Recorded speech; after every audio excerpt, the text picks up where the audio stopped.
እስኪ ምን የሚሸጠው ነገር አለ ብዬ ዝም ብዬ ሞከርኩ። $10,000 ብዬ አወጣሁት።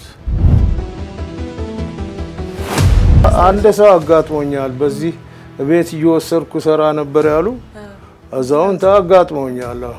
በዚህ ስልክ ባይሆን ብዙ ኢትዮጵያዊ ትዝታ አለበት።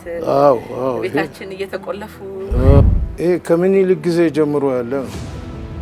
እንግዲህ በ100 ዓመት ኦልሞስት